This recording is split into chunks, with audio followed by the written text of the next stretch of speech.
चाहता हूं केंद्रीय मंत्री प्रहलाद जोशी जी को जोरदार तालियों के साथ अभिनंदन करिए।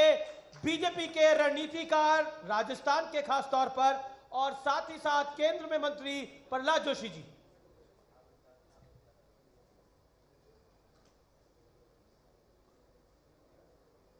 सर, मेरा पहला सवाल होगा आप पर।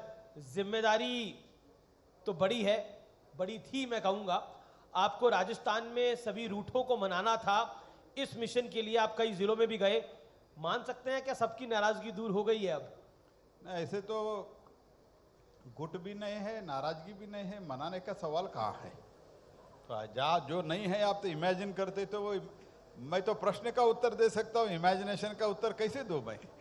लेकिन क्या आपको लगता है कि क्योंकि चुनाव से पहले जब ये चुनावी समर शुरू हुआ उससे पहले बीजेपी कई ऐसा लग रहा था कि कई गुटों में बटी हुई है, जैसा कांग्रेस कई बार आरोप लगाती थी और आप लोग कांग्रेस पे आरोप लगाते थे कि पायलट गुट है, गहलोत गुट है, ऐसे बीजेपी में भी आरोप लगते थे कि यहां पर भी कई गुट है।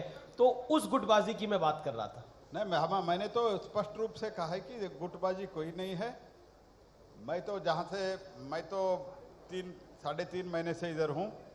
सब मेरे से मुलाकात करते हैं, मैं सबसे मुलाकात करता हूँ, हम बैठते हैं, चर्चा करते हैं, विमर्शा करते हैं, बाद में एक निर्णय लेते हैं। ऐसे तो कोई गुटबाजी नहीं है। गुटबाजी है तो जिसको मुख्यमंत्री ने अपने ही पार्टी का एक नेता को गद्दार बोला, अपने ही पार्टी को जब उनको राष्ट्रीय अध्यक्ष बनाते हैं बोला, तब बागी होके खड़े हो गए। तो बीजेपी में तो ऐसा थोड़ी हुआ है। बीजेपी में हम सब एकजुट है और भारतीय जनता पार्टी माननीय नरेंद्र मोदी जी के नेतृत्व और नड्डा जी के मार्गदर्शन में हम पूरा एकजुट है और आगे भी हम यही एकजुटता से काम करेंगे। और भारतीय जनता पार्टी 2013 में 213 में जो हमारा रिजल्ट आया था वो रिजल्ट रिपीट होगा, ये दावे के साथ आपको कह रहा हूं। 2013 में जो नतीजा आया था आप वो कह रहे थे रिपीट होगा, लेकिन कांग्रेस अब कह रही है कि अशोक गहलोत, सचिन पायलट और राहुल गांधी हम सब साथ साथ हैं। क्या आपको लगता है चुनौती बढ़ गई है? तस्वीर भी रिलीज हो गई है।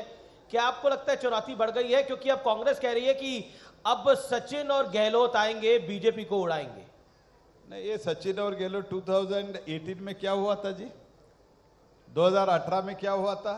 यही फोटोशॉप हुआ था? नहीं हुआ था। बाद में गद्दार उनको कौन कहा? उनको और क्या क्या गाली नहीं दिया? ये तो हमने दिया था क्या? तो उनको द्रोही कौन कहा? हमने कहा क्या? तो यही लोग। और जो जब राहुल गांधी और सोनिया गांधी स्वयं डिसाइड किया कि आपको हम राष्ट्रीय अध्यक्ष बनाएंगे, तो कौन सब एमएलए को भगा के पार्टी को द्रोह किया? ये तो हमने नहीं किया जी। ये प्रश्न एक्चुअली आपको उनको पूछना है, हमको पूछ रहे हैं। तो मैं पूछ रहा हूं आपका एड्रेस गलत है। नहीं, अब क्योंकि वो कह रहे हैं कि अब हम साथ साथ आ गए हैं। नहीं, साथ पहले भी आ गए थे जी। तो चुनाव जीतने के बाद झगड़ गए और फिर से आप झगड़ेंगे। आपका नाटक, लेकिन आपका ड्रामा सब देख लिया है लोग। अगर साथ आए थे तो 2018 में सरकार तो बना ली थी ना? नहीं, 2018 में आए थे, बाद में गद्दार कौन बन गए थे? ये स्वयं यही व्यक्ति है जी, यही मुख्यमंत्री है जिन्होंने अपने स्वयं हाई कमांड को उन्होंने द्रोह किया है। और अभी बोलते राहुल गांधी क्यों गए थे उत्तराखंड में? इधर चुनाव है, उधर गए थे। तो राहुल गांधी भी जानते हैं कि इधर आने से सरकार नहीं बन रही, क्यों आना?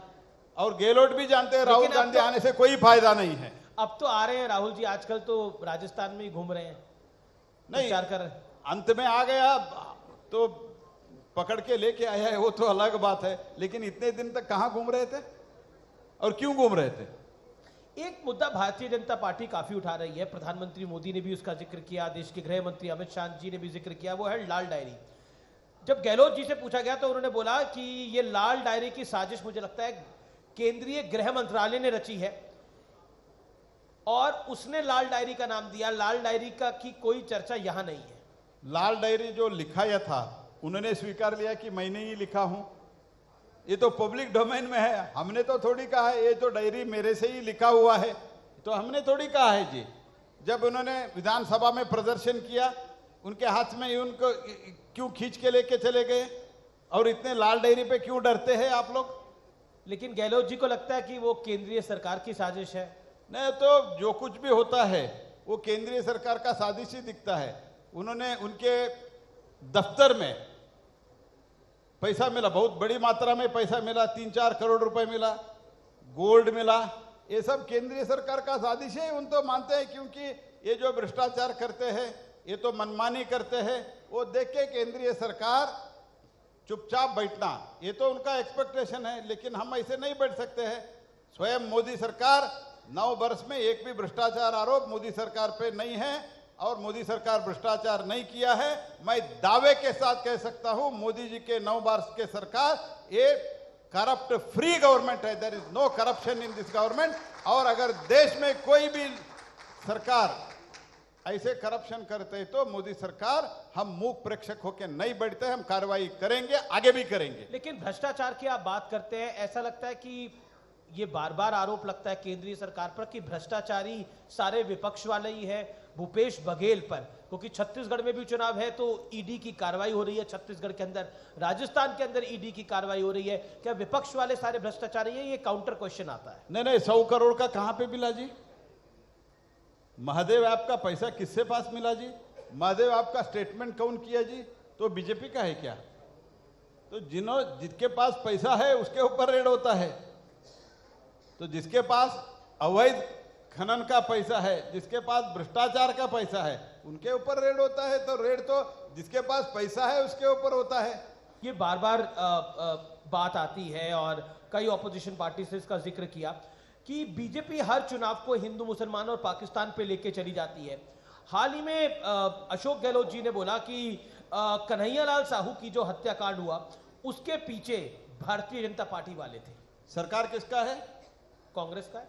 क्यों कार्रवाई नहीं किया अभी तक? तो कन्हैयालाल आपको लिखा, आपके पुलिस को लिखा था और हमको लिखा था, आपके पुलिस को लिखा था। मैंने सिर्फ कुछ फॉरवर्ड किया है, कुछ उसके कारण मुझे धमकियां मिल रहा है, मुझे प्रोटेक्शन दे दो, दिया क्या? तो कांग्रेस का सरकार जहां जहां रहता है, इन अपराधियों को, इन टेररिस्ट को, एंटी नेशनल एलिमेंट्स को, क्रिमिनल्स को लगता है हम कुछ भी करते हैं तो इस कांग्रेस पार्टी से, इस कांग्रेस सरकार से हमको प्रोटेक्शन मिलता है। ये उनको मॉरल एक धैर्य है, मॉरल करेज है, इसीलिए ऐसा आपराधिक कृत्य वो करते ही रहते हैं। इसके कारण कन्हैयालाल का हत्या हुआ है। मैं एक आंकड़ा निकाल कर आया, 30 साल से गांधी परिवार का कोई भी व्यक्ति प्रधानमंत्री नहीं बना है। लेकिन आपकी पूरी पार्टी बार बार कहती है कि 10 जनपद से इन्होंने देश को चलाया, 10 जनपद से देश को चलाया, लेकिन कोई बना तो नहीं प्रधानमंत्री। नहीं तो इन्होंने तो बनाया मनमोहन सिंह को। नहीं, ये तो फैक्ट नहीं है क्या कौन चलाते थे, तो सारे दुनिया जानते हैं जी। तो मनमोहन सिंह के टाइम पे तो एक ऑर्डिनेंस, ये राहुल गांधी जी क्या थे जी?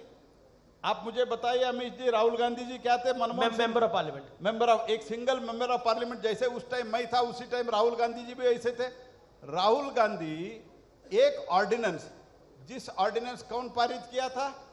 पूरे पार्लियामेंट, पूरे कैबिनेट, जिस कैबिनेट में मनमोहन सिंह जी थे, जिस कैबिनेट में शरद पवार जैसे नेता थे, जिस कैबिनेट में बहुत बड़े बड़े अर्जुन सिंह जैसा नेता थे, उतने बड़ी कैबिनेट में जो पारित हुआ एक ऑर्डिनेंस को पब्लिक में फाड़ देते। वो ऑर्डिनेंस ठीक था या गलत था अलग बात है, लेकिन ऑर्डिनेंस वो पब्लिक में फाड़ते हैं, वो ऑर्डिनेंस को वित्ड्रॉ होते हैं। कौन सरकार चलाते थे जी?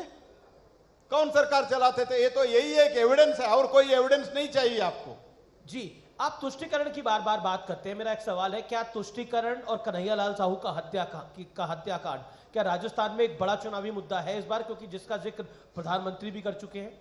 नहीं, ये जो एंटी नेशनल और क्रिमिनल्स को, टेररिस्ट को जो बढ़ावा देता है कांग्रेस पार्टी, उसके ऊपर ये तो एक इश्यू है।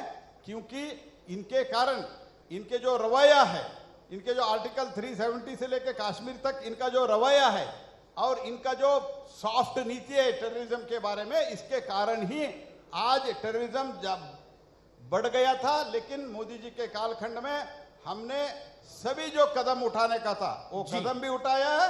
और जब पाकिस्तान इसके बावजूद भी एक बार पठानकोट में और एक बार कश्मीर में जब अंदर आके कुछ गतिविधियां की है, टेररिस्ट एक्टिविटी, पाकिस्तान के अंदर घुस के मारने का पहले काम हुआ है तो भारत देश के इतिहास में पहली बार हुआ है। और ये टेररिज्म हम पूरा खत्म करके ही रखेंगे मोदी जी के नेतृत्व में। लेकिन कांग्रेस पार्टी उसमें कभी भी उसका सपोर्ट भी, टेररिज्म खत्म करने के सपोर्ट नहीं है। थोड़ा आगे जाके कहता हूं, थोड़ा टेररिस्ट के बारे में सॉफ्ट है उन लोग। भारतीय जनता पार्टी ने सीएम कैंडिडेट इस बार क्यों नहीं दिया? वसुंधरा जी सीएम कैंडिडेट है या नहीं?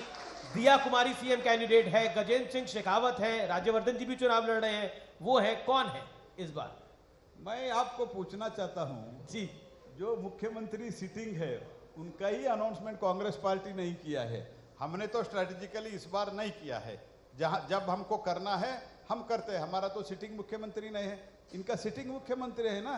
बीजेपी की कितनी सीटें आ रही हैं राजस्थान के अंदर? मैंने पहले भी कहा 2013 में हमारा जो रिजल्ट आया था उससे बढ़िया, उससे ज्यादा सीट के साथ भारतीय जनता पार्टी सरकार बनाएंगे और एकदम सुचारू रूप से सरकार चलाएंगे। मोदी जी के मार्गदर्शन में एक सशक्त और प्रामाणिक सरकार हम चलाते हैं। मैं राजस्थान जनता को आपके चैनल के माध्यम से मैं विश्वास दिलाता हूं, हम एक सशक्त समृद्ध राजस्थान बनाने के लिए हम प्रतिबद्ध है। उसके लिए हमको मोदी जी का मार्गदर्शन भी मिलेगा। सीटों का नंबर अगर बता पाए तो? सीटों का नंबर मोर देन 163 सीट्स हमारे आए। 163 जो लास्ट 163 सीट ज्यादा आएंगे। चलिए, बहुत बहुत शुक्रिया आपका हमारे साथ जुड़ने के लिए।